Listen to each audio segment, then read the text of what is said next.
నరేష్ విజయకృష్ణ గారికి నేను ఒక మూన్ వాక్తో నేను చేయను, ఆయన్నే చేసుకుంటూ రావాల్సిందిగా.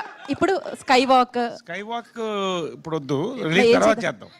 హే భగవాన్ అనేలా ఏదో చేయండి మీరు. క్యాట్ వాక్ తర్వాత చేస్తాను, మీకు చూపిస్తాను. Okay okay. నాకు అంటే 4 మీద నడవాలి, కాళ్ళు చేతుల మీద బాగుండదు. ఇప్పుడు అది చేశాను అనుకోండి, కాళ్ళ మీద ఎలాగా బాగుండదు. కానీ మీరు ఇందాక ఒక ఫోజ్ ఇచ్చారు చూసారు, అది నాకు చాలా నచ్చింది. అది Grease John Travolta 1982. Over to you Naresh గారు. మీడియా వారికి, మా యూత్కి, జెన్సీకి గీతా భగత్తో పాటు ఎలాగో సుదర్శన్ అండ్ శ్రావణి అందరినీ పరిచయం చేశారు కాబట్టి, పరిచయం ఉన్న వాళ్ళైనా మళ్ళీ అందరినీ పరిచయం చేయకుండా. Thank you very much. నువ్వు బయట కనిపించు bro, the secret of my energy. Right.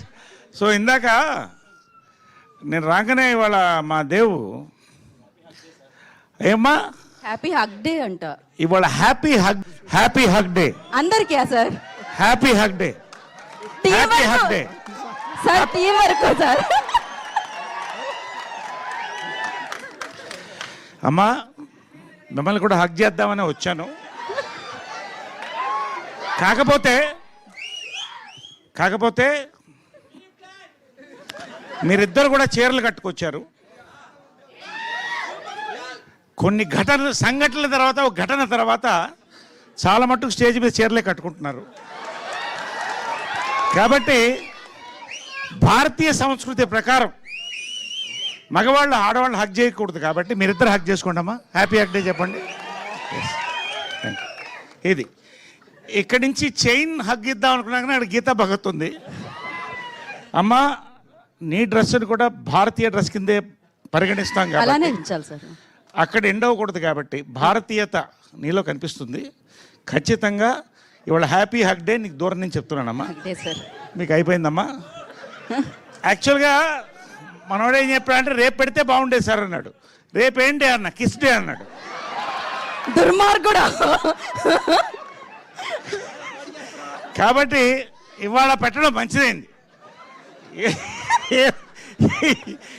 ఏదైనా కూడా అంటే ఓకే, ఒక రకంగా ఏంటంటే ఇవాళ మన సంస్కృతి ప్రకారం, సంస్కారం ప్రకారం ఈ సభను మొదలెట్టాను నేను. Correct sir. Okay, happy hug day అని గౌరవిస్తూనే ఎవరెవరిని హగ్ చేయాలో వాళ్ళెవరికి హగ్ చేశాను. రైట్. కాబట్టి పాయింట్లోకి వచ్చేద్దాం. ఇవాళ this is not a trailer day అన్నారు. Correct, this is the business day. మీకే థ్యాంక్స్ చెప్పాలండి. మొత్తం బిజినెస్ అయిపోయింది సినిమా. నిజంగా మీ దగ్గర నుంచి మొదలెట్టాలండి. మొన్న little hearts, Raju weds Rambai 2 చూశానండి. 10 సంవత్సరాలకు ఒక జనరేషన్ తరం మారుతుందంటారు. Audience, directors, actors, producers, distributors కూడా కొత్త తరం నుంచి వస్తారండి.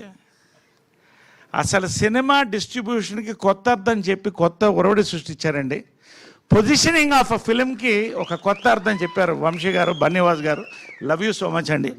నిజంగా మీ పొజిషనింగ్తో మరింత పొజిషనింగ్ మీరు ఎదగాలి, మేము అందరం ఎదగాలని కోరుకుంటున్నాం. నేను ఈ జనరేషన్ 10th నుంచి వచ్చాను కాబట్టి అందరం కూడా సెలబ్రేట్ చేసుకుంటున్నాం. రియల్లీ నిజంగా అండి. ఇవాళ వంశీ నందిపాటి గారు, బన్నీవాస్ కొన్నారంటే సినిమా హిట్ అనేది వస్తుంది. నిజంగా థ్యాంక్స్ అండి మీకు. గన్ షాట్ హిట్ అని చెప్పారు ఆయన. నేను చెప్తా మళ్ళీ మన అతిథులకు ముందండి. సాయిధరం తేజ్ ఒక సీక్రెట్ ఉంది, చెప్పమంటారా? మా సీక్రెట్ తర్వాత చెప్తాను. సాయిధరం తేజ్ వాడిది, చిరంజీవి గారిది, మాదంతా ఎదురెదురు ఇల్లు. మా అబ్బాయి నవీను, మా సాయి దుర్గా తేజ్ ఇద్దరు కూడా కార్నర్లో ఉన్న కొట్లో వెళ్ళి కోక్ తాగేవాళ్ళు క్రెడిట్ మీద. వాళ్ళు క్రెడిట్ ఇవ్వడం మానేశారు వీళ్ళకి. తర్వాత ఒకరోజు ఇద్దరు అక్కడ కలుసుకున్నారు. ఎవరెవరో తెలియదు వీళ్ళిద్దరికి. పైన కింద చూసుకుని నీ దగ్గర ఎంత ఉంది, నీ దగ్గర ఉందంటే అప్పట్లో కోక్ 25 పైసా. సో ఇద్దరు 12.5 పైసలు షేర్ చేసి ఒక కోక్ కొని తాగారు. అప్పటి నుంచి ఇప్పటిదాకా బెస్ట్ ఫ్రెండ్స్ అనకూడదండి. మా అబ్బాయి తర్వాత అబ్బాయి అండి Sai Durga Tej. I love him for all the great actor, for all the fighter and for all the wonderful human he is. నిజంగా వెల్కమ్, థ్యాంక్ యూ. తర్వాత లక్ ఉండాలంటారండి. వరాలు కూడా కొన్ని ఉంటాయి. సాయిరామ్ అబ్రాజ్ నా జీవితంలో వరం అండి. నిజంగా మనం హక్ చేసుకోవచ్చు, నిజంగా వరం అండి. సామాజ వర్గమన నుంచి మొదలెట్టి మన నారీ నడుముర వరకు మరిన్ని చూడబోతున్నారు. ఇంకా నాకు వరం అండి, నిజంగా నా బ్రదర్ అండి. Thanks for being there brother, giving me the best of characters. నిజంగా అండి, నేను ఇంతవరకు 4 డైరెక్టర్లు హక్ చేసుకున్నా. అంటే హక్ డే కాబట్టి మాట్లాడుతున్నాను నేను. ఫస్ట్ హక్ చేసుకుంది సాయిధరం తేజ్ అండి. He's my first hug. Sorry Sairam Abraj hug అనేది నాకు కొంచెం కన్ఫ్యూజన్ వస్తుంది, సారీ. ఇప్పుడు సాయిరామ్ అబ్రాజ్ని హక్ చేసుకున్నాను అండి. సామాజ వర్గమన కథ చెప్పగానే హక్ చేసుకున్నానండి. Next, yes thank you darling. Next K ramp director నానిని హక్ చేసుకున్నానండి. మళ్ళీ నారీ ఇప్పుడు సెకండ్ టైం సాయిరామ్ అబ్రాజ్ని హక్ చేసుకున్నా. నేను తర్వాత లాస్ట్ హక్ చేసుకుంది, ఇంకొకసారి హక్ చేసుకోబోయేది గోపి అండి. ఎందుకో తర్వాత చెప్తాను, కానీ చెప్తాను, ఇప్పుడే చెప్తాను. ఏమండి, నేను ప్రమోషన్ అనేది మనసుతో చేస్తానండి. ఎంతవరకు చెప్పాలో అంతవరకు చెప్తాను. ఒక కథ అంటే నేను దాదాపు ప్రతి 3 రోజులకు ఒక కథ వింటున్నా. సంవత్సరానికి 7-8 చేయగలుగుతాను, అంతకంటే చేయలేను. అంటే సంవత్సరంలో దాదాపు 100 కథల పైన వింటున్నానండి. పల్స్ అంటారు, పల్స్, ఆడియన్స్ పల్స్. అన్నీ నేను చెప్తున్నా హిట్ అని నేను అంటలా. ఐ డోంట్ నో, చెప్తే హిట్ కాకపోతే అలాంటివి నా దగ్గర లేవు, ఉండదు నా మాట ఏంటండి.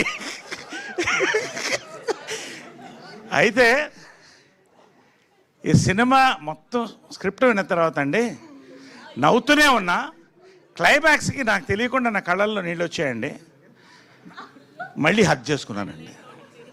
నిజంగా అండి, ప్రశాంత్ కూడా కంగ్రాట్. దీంట్లో రేర్ ఫిల్మ్స్ అండి, వన్ ఆఫ్ ది రేర్. నేను ఎక్కువసేపు మాట్లాడుతాను ఇవాళ, ఏమనుకోవద్దు ఎవరు.